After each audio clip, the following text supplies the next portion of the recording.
So, good day mga boss. Welcome na naman sa ating panibagong video. So, sa video natin ngayon mga boss ay gumawa tayo ng diagram ng projector light para sa NMAX B1, B2.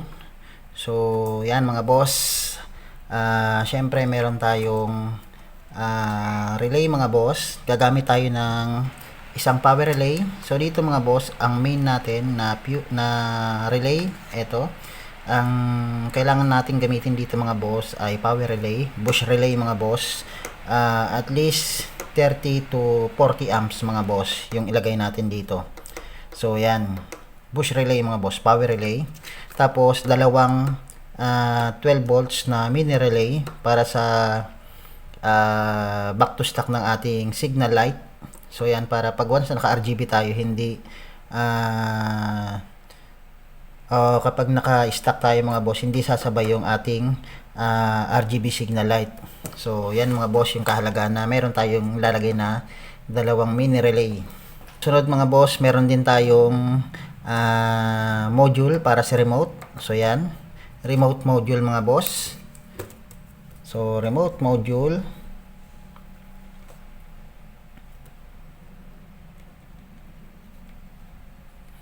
So yan mga boss, para pag once na nag back to stock tayo mga boss, hindi natin nakakalimutan na mag back to stock mga boss, dahil dito sa ilalagay nating remote module mga boss para sa back to stock.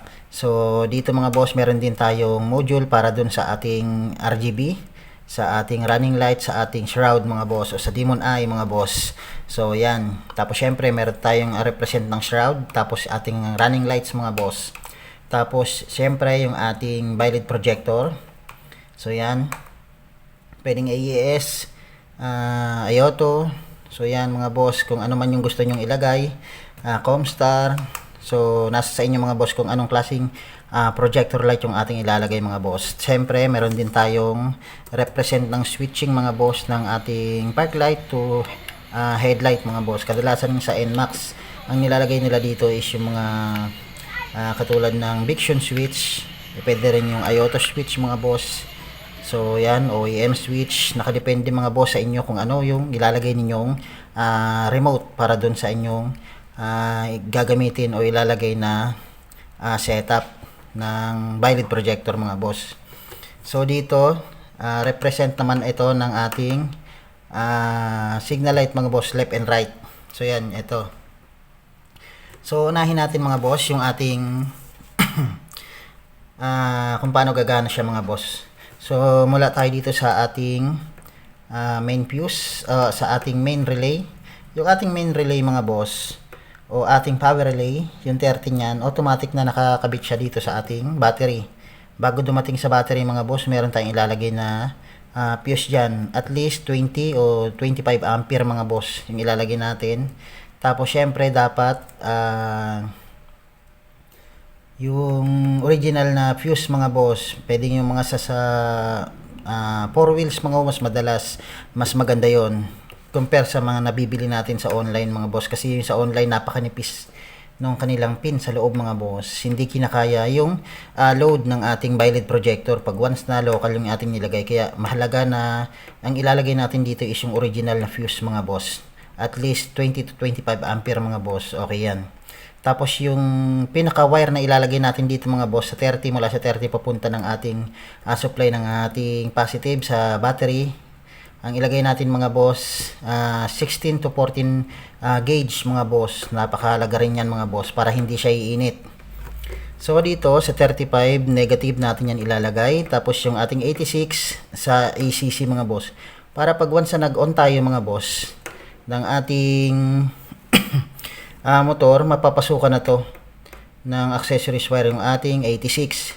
So wag nating nang gagamitin mga boss yung ating stock harness. So eto, nakahiwalay na, hindi na tayo gagamit ng stock na harness ng ating NMAX, kasi madalas nagkakaroon ng problema. Pag once na nagkaroon ng problema mga boss, yung ating setup, naapektuhan yan yung stock na harness ng ating motor mga boss. Pwedeng maapektuhan din yung ating ECU pag once na nagkamali tayo ng wiring. Kaya mahalaga mga boss, ihiwalay na natin to. So yan, wag na tayong gagamit ng wiring ng ating headlight. So yan na nga mga boss, yung ating 87, diretso yan dito sa supply ng ating Viction o Ioto switch mga boss. Kung ano man yung ilalagay ninyo dyan, yung 30 mula dito sa 30 papunta yan ng 87. Pag once na nalagyan siya ng ACC mga boss, yung ating 86, diretso na siya dito. So yan, waiting lang siya dyan mga boss. Pag once na nag park light ka, yung ating park light button mga boss, malalagyan to ng supply mula dito sa park light. So yan, mapupunta siya dito sa dalawa mga boss. Yung ating common ng ating module ng remote natin, yung common tsaka yung positive. Yung common tsaka positive mga boss, pagsamahin natin yan, ilalagay natin yan sa linya ng ating park light. Pag once na nag-open tayo, mapupunta yan dito sa common, tapos sa positive mga boss. Yung dalawa na yan, pinagsama natin, papunta yan dito sa park light. So pag once na nag-open ka na ng park light, yung mula kuryente dito sa common tsaka sa positive mga boss, mapupunta na siya dito sa normally close. Yung ating normally close mga boss ng ating remote module, pupunta yan dito sa RGB module naman mga boss. So yan, mula sa normally close, kasi nasupplyan na tong common tsaka positive. Yung kuryente, diretso yan dito mga boss, normally close. Papunta naman yan dito sa stock mga boss. So ibig sabihin, pag once na nag-open tayo ng ating motor mga boss, sinusian natin yan, nalagyan to ng supply o trigger mo tong park light mo, automatic na yung kuryente mapupunta yan dito sa normally close mga boss. Yung ating normally close, connected yan dito sa ating stock. Yung stock ng ating setup mga boss, yung ating shroud, yung ating running lights. So all white siya mga boss. Pag once automatic na nag park light tayo. So, paano naman tayo makakapag-trigger ng ating RGB mga boss?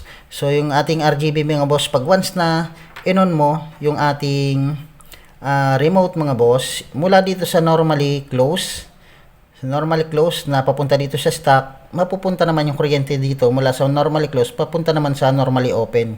Yung ating normally open mga boss, ang susuplayan yan is yung positive naman ng ating RGB module mga boss. So, big sabihin, ang ilaw niyan mga boss is yung RGB ng ating shroud, ng ating running lights. Tapos yun dito sa ating signal light mga boss. Connected na yan. Bali 3 wires yan mga boss. Pagdugtungin lang natin yan. So, yung ating positive, yan nga susuplayan, yung ating RGB setup. Papunta rin yan dito mga boss. Saan? Papunta yan dito sa ating 30 ng ating dalawang mini relay mga boss. Bakit kailangan na may dalawang relay tayo mga boss? Para pag once na naka RGB tayo mga boss, susuplayan yan, di ba? Positive mula sa positive yan, pupunta yan dito sa 30 ng dalawang relay. Para pag once na nag signal light ka mga boss, halimbawa nag right ka, dahil may 30 na to mga boss. So yan, masusuplayan yung ating 86. Etong dalawang mga boss, lagyan natin to ng connection na negative. So dahil may 30 ka na mga boss at may negative ka na, ang kulang na lang mga boss para mag-trigger yan is yung ating 86. So yan mga boss, pag once na nag-trigger yan, yung kuryente mula dito mga boss sa 30 ay mapupunta na siya dito sa right mga boss, kasi nag-right ka etong signal mo. Pag once sa sinignal mo itong mga boss mula doon sa stock, so may wire dito yan mula sa stock mga boss, pupunta naman sa 86. So yan, magsisignal yung ating 86. Tapos yung ating 87, didiretso yan dito sa right. So ibig sabihin, nang ilaw mga boss, yung ating stock, tapos yung ating signal light ng ating shroud, tsaka yung sa ating running lights mga boss, kasabay ng stock. Kasi bali nandito yung connection ng stock natin mga boss. So yan. So kung gusto mo mag-right mga boss, dahil nga meron na siya ring 30, mula dito sa positive mga boss, connected yan dito. So yan, nag-left tayo mga boss. So yan, pinindot natin yung ating left. Masusuplayan din itong ating 85 dahil may 30 na yan. At negative dito. Automatic natatagos na yan dito sa ating 87 mga boss. Masusuplayan yan yung left natin. So iilaw ulit yung ating left signal light ng ating shroud tsaka ng ating running lights mga boss. Kasabay ng ating stock na signal light. So, yan mga boss. Limbawa, Halimbawa, pinatay mo uli siya. So, halimbawa, pinatay mo yung susi mo mga boss. O pinatay mo yung mismong motor mo. Pag once na nag-open ka, di ba, pinatay mo yan, naka RGB ka mga boss kasi naiwan yan sa RGB, sa positive. Pag once na nag-open ka mga boss, automatic uli, magre-reset siya. Ang masusupplyan uli, di ba, itong common tsaka positive natin, automatic na mapupunta siya uli dito sa normally close mga boss. So yan, parang nagre-reset siya mga boss. Normally close siya uli, ang susupply niya uli, yung stock. So yan, kaya hindi natin makakalimutan na pag once sa umandar tayo, ilalagay uli natin sa stock. Kasi automatic siya mga boss na magsiship talaga siya sa stock. Mula dun sa RGB, dito sa positive, mapupunta siya dito sa stock natin mga boss. So pag once na nag-stock na signal light ka, o halimbawa nag-trigger ka ng signal light mo, masusupplyan niya tong 85 dahil naka-stock ka nga, hindi ka naka RGB o dito mga boss sa part na to, sa positive ng module. So wala siyang kuryente na pupunta rito sa 30. So hindi magti-trigger yung signal light ng ating RGB running light saka yung sa shroud. Ang magti-trigger lang yung stock natin mga boss. Kasi wala siyang 30 mula dito sa sa positive ng ating module ng ating RGB. So pag once naka-stock na ilaw, stock lang 'yan. Ang magti-trigger lang yung stock na signal light. Pero pag once na ship mo 'yan sa RGB mula doon sa normally open, masusupplyan tong positive ng ating RGB module, diretso 'yan dito sa 30. Pag once na nag-signal light ka, automatic magsisignal din yung ating RGB setup. Yung ating running lights at saka yung ating shroud mga boss. So, ganyan siya nagpa-function yung mula rito mga boss sa part na yan. So, dito naman tayo sa dulo. Sa mismong violet projector mga boss. Diba, nandito tayo sa part na to, sa part light. Kasi, tapos na tayo dito mga boss eh. Sa part na yan. I-trigger natin siya sa low mga boss. Yung ating switch dito sa taas, automatic yan, nakakonect yan dito sa low mga boss. So, iilaw yung ating low beam ng ating projector light mga boss. So, yan. Pag umilaw na yan mga boss, pwede nating i-trigger yan dito. Dito sa part ng high beam. Pag once na nag-high beam tayo, magti-trigger naman yung ating high beam mga boss. So, yan. Ganyan lang siya maggagana mga boss yung sa ating violet projector. Kasi yung ating violet projector mga boss, meron lang naman siyang 3 pin. O, bali, 4 na pin yan mga boss. Yung negative at positive, tsaka yung negative at positive ng solenoid ng ating violet projector mga boss. Dito pinag-isa na natin yung dalawang negative. Doon na lang tayo nagano sa high and low mga boss. So yung low ng ating module, lagay natin dito sa part na to. Sa low ng ating switch, Bixion o IOTO switch mga boss o OEM switch. Pag nag-high ka, masusupplyan tong high. Ganun lang siya mga boss. Tapos, yung sa passing niya, separate natin ng module yun mga boss. O separate natin ng diagram. Kasi medyo rin yun. Gagamit ka rin ng dalawang mini relay mga boss para dun sa setup naman ng switching ng passing light to minus switch mga boss. So, yan mga boss yung diagram natin. Ang dapat lang natin dito mga talaga tandaan mga boss is yung i-consider talaga natin mga boss yung mga wiring na gagamitin natin. Sa supply natin mga boss, ang dapat talaga dito mga boss, solid talaga na wire. 16 to 14 gauge. Yung fuse, mahalaga rin to. Dapat ang lalagay nating fuse ay original mga boss. Original na fuse, 20 to 25 ampere. Tapos, yung fuse box natin mga boss, double check natin kung okay ba yung connection ng mga pin. Kasi kung maluwag yung pagkakapit ng pin dun sa fuse, pwede rin siyang uminit mga boss. Tapos, dito sa pinaka-output natin mga boss, papunta na sa mga accessories, pwede tayong gumamit dyan ng 18 o 16 mga boss. Kung naka 14 ka dito, pwede tayo mag 16 sa mga output. Lalo na dito sa projector light natin. Pwede rin naman mag 18 mga boss. 18 o kung gusto nyo 16 mga boss. Basta wala nang mas tataas pa doon sa 16 mga boss, sa 18 kasi masyado ng manipis yun. So yan mga boss yung ating diagram para sa NMAX na B1 B2 mga boss. Applicable yan na mayroon tayong remote setup para sa ating back to stock.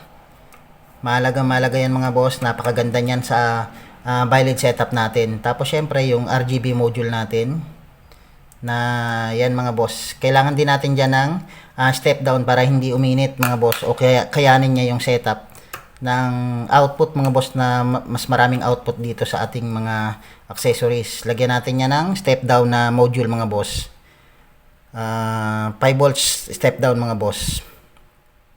So yan mga boss, kung may katanungan kayo mga boss sa setup natin o sa diagram natin mga boss, click nyo lang yung ating comment section.